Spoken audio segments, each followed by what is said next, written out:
আসসালামু আলাইকুম প্রিয় বন্ধুরা, আজকে যে মডেল নিয়ে আসলাম এটা হলো রেডমি 9। এটার মডেল হচ্ছে পাওয়ার এসি হচ্ছে মিডিয়াটেকের 6357 সিআরবি। তো আজকে 6357 সিআরবির যে আলোচনা সম্পূর্ণ পাওয়ার এসি টোটাল আলোচনা আজকে পাবেন। তো আপনি যদি মোবাইলটা শর্ট কোথাও কোনো শর্ট না থাকে, প্রাইমারি বা সেকেন্ডারি লাইন শর্ট না থাকে, তাহলে আপনি কী করবেন, আপনি এখানে বলিস চেক করবেন। এখানে প্রথম চেক করবেন, আপনি পাবেন BS1, এখানে পাবেন 2.5। হ্যাঁ, এই বলিস পাবেন BS1, এটা মানে হায়ার এলডিও। আর এটা পাবেন মডার্ন ভোল্টেজ, এখানে পাবেন 0.6 থেকে 1.2। আর এখানে পাবেন বি কোর, এটা পাবেন 0.6 থেকে 1.2। এখানে পাবেন বিপ্রক, এখন পাবেন 0.6 থেকে 1.2। আর এটা বিপিএ, এটা চালু দেবে শুধু সিম চালু হওয়ার পর বা সিম লাগানোর পর এই বলিসটা আপনি চালু হবে। হ্যাঁ, আর এটা কখন আপনি পাবেন, আপনি রানিং এইভাবে আপনি চার্জ এই বলিসগুলো চেক করবেন। অবশ্যই মোবাইলে চার্জার কানেক্ট করে, ব্যাটারি খুলে শুধু চার্জারটা কানেক্ট করে আপনি চেক করবেন। হ্যাঁ, আর এটা সিম লাগানোর পর বলিসটা দিবে। এইগুলো সবগুলো ঠিক থাকার পরেও যদি আপনার মোবাইলে পাওয়ার মানে মোবাইলটা চালু না হয়, তখন আপনি কী করে চেক করবেন। এই পাওয়ার এসিটা কিন্তু পূর্ণাঙ্গ পাওয়ার এসি না।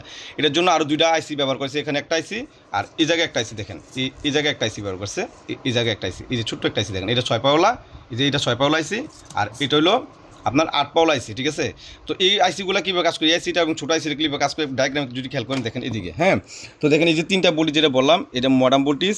হ্যাঁ, এটা এমটিকে 6357 সিআরবি। তো এই মডার্ন ভোল্টেজ আপনি সিপিউতে যাবে, বিকোর ভোল্টেজ সিপিউতে যাবে, আর বিপ্রক এই ভোল্টেজটাও সিপিউতে যাবে। হ্যাঁ, আর এটা হলো বিপিএ, যেটা বললাম যে এই ক্যাপাসিটার, এই রেজিস্টরটা, সরি এটা। হ্যাঁ, যে এটা, হ্যাঁ, এটা হলো বিপিএ, এটা হলো নেট চালু সিম লাগানোর পরে এই বলিসটা আপনি পাবেন। হ্যাঁ, তো এই সবগুলো বলিস ঠিক থাকার পরেও যদি মোবাইল চালু না হয়, তখন দেখেন কী করবেন। এই যে দেখেন, এখানে একটা এলডিও মানে আপনার বাক কনভার্টার আইসি ব্যবহার করছে, এখানে বাক কনভার্টার একটা আইসি ব্যবহার করছে। এটার ইনপুট হচ্ছে দেখেন, এই যে দেখেন, এই বাক কনভার্টার আইসিটা 8 পাওয়ার আইসি। হ্যাঁ, তো এই 8 পাওয়ার আইসির মধ্যে দেখেন BS1 যে বলিসটা 2.5, এই বলিসটা এখানে 1 নম্বর পিন দিয়ে হয়েছে, হওয়ার পর এটার ইনপুট হয়েছে আবার 3.7 বিপিএস পাওয়ার, সরাসরি একটা নিচ্ছে বিপিএস পাওয়ার অথবা BSYS। হ্যাঁ, আর এটা আউটপুট হয়েছে এখানে 1.4। এই কয়েলটার মাধ্যমে, এই যে এই কয়েলটা দেখেন, এই যে কয়েলটার মধ্যে আপনি এখানে 1.4 পাবেন। যদি আইসিটা ভালো থাকে এখানে 1.4 বলিস আপনি পাবেন। হ্যাঁ, আর এটা এই আইসিটা আপনার দেখো, এই আইসিটা ইনপুট নিছে একটা 2.5 আর একটা হচ্ছে 3.7, আউটপুট দিচ্ছে 4.2। এটা বিএস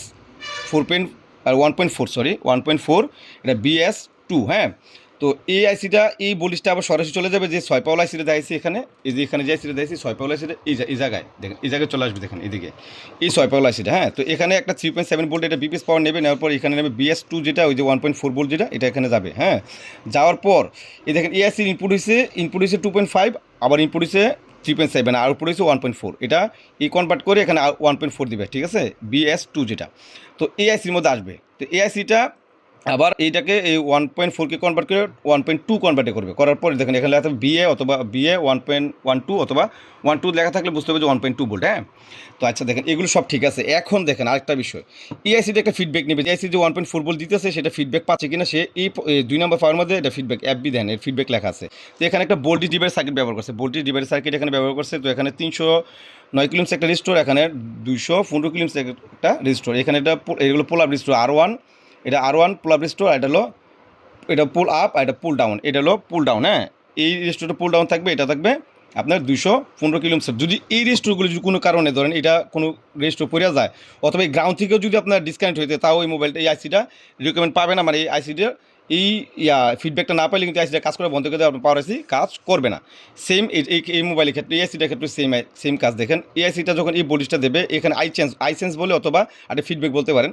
তো এই আইসিটা ফিডব্যাক করে চেক করবে, এই রেজিস্টরের দুইটা রেজিস্টরের মাঝখান দিয়ে এখানে চেক করবে যে এটা ব্যবহার করছে 24.3 কিলোমসের, এখানে 16.9 কিলোমসের। হ্যাঁ, তো এই রেজিস্টরগুলোতে আবার যে বলিসটা দিচ্ছে 1.2 ভোল্ট দিচ্ছে, তো এই 1.2 ভোল্ট এখানে দিলে, হ্যাঁ, এখানে কত আসবে এটা আপনি ক্যালকুলেটর হিসাব করে নেবেন, বা এখানে কত পাবে ফিডব্যাকটা এখানে আপনি ক্যালকুলেটর হিসাব করে নেবেন। আমি ভোল্টেজ ডিভাইস সার্কিট নিয়ে একটা আলোচনা আপনাদেরকে করবো, তখন আপনি এই বিষয়টা আমি কমপ্লিটলি আপনাদেরকে বোঝাবো যে ভোল্টেজ ডিভাইস সার্কিট কীভাবে তৈরি করতে হতো। আজকে যেটা বুঝলাম যে আমাদের পাওয়ার আইসির যে কাজটা, এই যে মিডিয়াটেকের যে 6357 সিআরবি যে আইসি আছে, আইসির মিডিয়াটেকের যে কাজটা, এই কাজটা কমপ্লিটলি আমরা এই ভোল্টেজগুলো সব ঠিক থাকলে, এবং এই ভোল্টেজটা যদি ঠিক থাকে, থাকার পরে এই 8 পাওয়ার আইসিতে আসবে, আসার পরে এই আইসিতে হবে, আর এটা 3.7 ভোল্ট আবার বলিস একটা নিবে, দুইটা বলিস নিবে, এটা আর এটা দুইটা বলিস নিবে, আর আউটপুট দেবে 1.4। এই আউটপুট বলিসটা আবার দেবে ছোটো আইসিটাকে, যেটা 6 পাওয়ার আইসি। এই আইসিটা কিন্তু বিপিএস পাওয়ার নেবে। হ্যাঁ, নেওয়ার পর এটা আবার আউটপুট দেবে সিপিইউকে সরাসরি 1.2, যেটা আমরা BS2 অথবা লোয়ার এলডিও যেটা বলি, লোয়ার এলডিও সরাসরি সিপিইউতে চলে যাবে। তো আজকে যে বিষয়টা আলোচনা করলাম, যদি আপনার কারো কোনো আরও কিছু বিস্তারিত কিছু জানার থাকে, প্রশ্ন থাকে, অবশ্যই আপনার কমেন্টে জানাবেন। আমি আজকে একটা ভাইয়ের রিকোয়েস্টে আজকে ভিডিও তৈরি করছি, উনি ভাই বলছে যে ভাই পাওয়ার এসি নিয়ে একটা বিস্তারিত ভিডিও করেন। তো আমি শর্ট ভিডিওর মধ্যে যতটুকু সম্ভব আমি আলোচনা করছি, বিস্তারিত আরও লম্বা ভিডিও হবে ইনশাল্লাহ। এটা যখন ভোল্টেজ নেবে তো এইখানে আপনি 1.4 পাবেন, এই বাক কয়েলটার মধ্যে 4.1 পাবেন। আর এটা ইনপুট নেবে দুইটা আর আউটপুট দেবে একটা, হ্যাঁ। তো আর এখানে যেটা চেক করবেন, এই জায়গায় যেটা চেক করবেন, এটা হলো এখানে চেক করবেন, পাবেন আপনার 1.4 যে ভোল্টেজটা এখানে চলে আসবে, এই ক্যাপাসিটার হয়ে আইসিতে ঢুকবে। আর এখানে এই ক্যাপাসিটি এই মাথা থেকে সরাসরি সিপিইউতে ঢুকবে আপনার 1.2 ভোল্ট, হ্যাঁ। তো আজকে পর্যন্ত ভালো থাকবেন, আল্লাহ হাফেজ।